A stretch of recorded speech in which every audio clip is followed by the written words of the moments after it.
Hello friends, എല്ലാവർക്കും നിലാവ് നക്ഷത്രം ചാനലിലെ പുതിയൊരു വീഡിയോയിലേക്ക് സ്വാഗതം.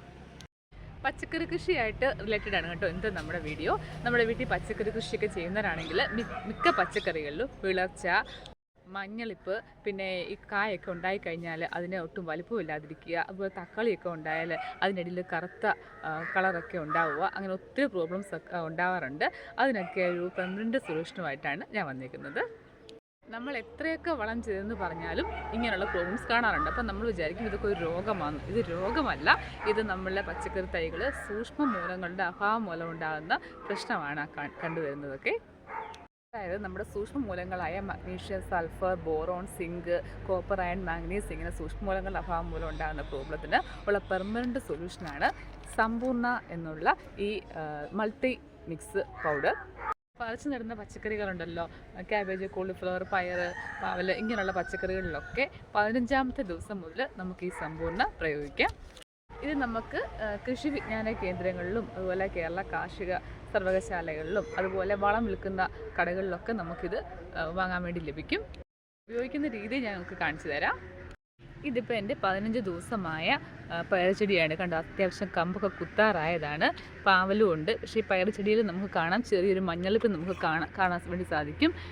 അതുപോലെ തക്കാളിയിലും ഇലകളിലും ഉണ്ട്. അത്യാവശ്യം നല്ല വളങ്ങളൊക്കെ ഇട്ട് തന്നെയാണ്, ജൈവവളങ്ങളെല്ലാം ഇട്ട് തന്നെയാണ് നമ്മളിത് റെഡിയാക്കി എടുത്തത്. എന്നാലും ഈ മഞ്ഞളിപ്പ് പ്രശ്നമാണ്. ഇതിങ്ങനെ വന്നിട്ടുണ്ടെങ്കിൽ നമ്മൾ കായകളൊക്കെ ഉണ്ടാകുമ്പോൾ അതിൻ്റെ കായകളുടെ ഷേപ്പുകളിലൊക്കെ വ്യത്യാസം ഉണ്ടാവും. നല്ല ഫലങ്ങൾ നന്നായിട്ട് നമുക്ക് അതിനുള്ള ഫലങ്ങൾ കിട്ടത്തുമില്ല.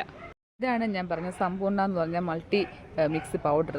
എനിക്കിത് കൃഷിഭവനിൽ നിന്ന് കിട്ടിയതാണ്. കൃഷിഭവനിൽ നമുക്ക് ഒരു സ്കീമിൽ നമ്മളുണ്ടായിരുന്നു. അതായത് 880 രൂപയുടെ സാധനങ്ങൾ, അതായത് നമ്മൾ ഈ വളങ്ങളും അതുപോലെ പച്ചക്കറി തൈകളും അതുപോലെ ഇതുപോലുള്ള സൂക്ഷ്മമൂലങ്ങളൊക്കെ അടങ്ങിയ പൗഡറും അതുപോലെ ഫിഷ് അമിനോ ആസിഡ് ഇങ്ങനെയുള്ള ഐറ്റംസ് എല്ലാവരും കൂടി, അതായത് 880 രൂപയുടെ സാധനം 280 രൂപയ്ക്ക് നമ്മൾ കർഷകരിൽ അവർ കൃഷിഭവനിൽ നിന്ന് എത്തിച്ചിട്ടുണ്ടായിരുന്നു. എനിക്ക് അങ്ങനെ കിട്ടിയതാണ് ഈ പൗഡർ. ഇങ്ങനെയുള്ള അവസരങ്ങളൊക്കെ നിങ്ങളും മാക്സിമം ഉപയോഗപ്പെടുത്തണം കേട്ടോ. ഈ സമ്പൂർണ്ണ ഉപയോഗിക്കുന്ന രീതി, ഇത് 5 ഗ്രാം 1 ലിറ്റർ വെള്ളത്തിൽ കലക്കുക, അതാണ് ഇതിൻ്റെ കണക്ക്. നമ്മൾ ഈ 5 ഗ്രാം എന്ന് പറയുമ്പോൾ നമുക്ക് കണക്കെടുക്കാം. നമ്മുടെ ഈ സ്പൂണിൽ, ടേബിൾ സ്പൂണിൽ 1 സ്പൂൺ പൗഡർ എന്ന് പറഞ്ഞാൽ അത് കറക്റ്റ് 5 ഗ്രാം ആയിരിക്കും. ഇപ്പോൾ എനിക്കത് കുറച്ച് അളവിൻ്റെ ആവശ്യമേ ഉള്ളൂ, കുറച്ച് തൈകൾക്ക് മാത്രമേ എനിക്കിപ്പോൾ ഇത് അടിക്കേണ്ടതുള്ളൂ. ഞാനത് 5 ഗ്രാം 1 ലിറ്റർ വെള്ളത്തിലാണ് കലക്കിയെടുക്കാൻ പോകുന്നത്. അപ്പോൾ കൂടുതൽ ക്വാണ്ടിറ്റി ഉള്ളവർ അതനുസരിച്ചിട്ട് വേണം അത് മിക്സ് ചെയ്തെടുക്കാൻ.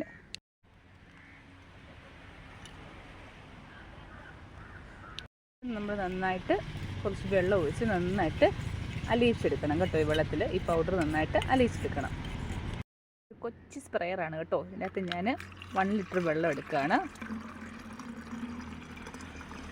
ഇതിലൊക്കെ അളവുണ്ട് കേട്ടോ. അതുകൊണ്ട് ഇതിപ്പോൾ ഇതുവരെ 1 ലിറ്ററാണ്. നമ്മൾ ഈ ഇങ്ങനെയുള്ള സംഭവങ്ങളൊക്കെ ചെയ്യുമ്പം കറക്റ്റ് അളവ് നോക്കി വേണം കേട്ടോ ചെയ്യാൻ. ഇത് കൂടിപ്പോയാലും ഇത് പ്രശ്നമാണ്. ഇതിലേക്ക് നമ്മൾ ഈ സമ്പൂർണ്ണ മിക്സ് ചെയ്തത് ഒഴിച്ചു കൊടുക്കണം. നന്നായിട്ട് കലങ്ങിയിട്ടുണ്ട്. നമ്മൾ സ്പ്രേ ചെയ്യുമ്പോൾ അത് ഈവനിങ് ടൈമിൽ, അതായത് രാത്രിയിലാണിത് നമ്മൾ സ്പ്രേ ചെയ്ത് കൊടുക്കേണ്ടത്.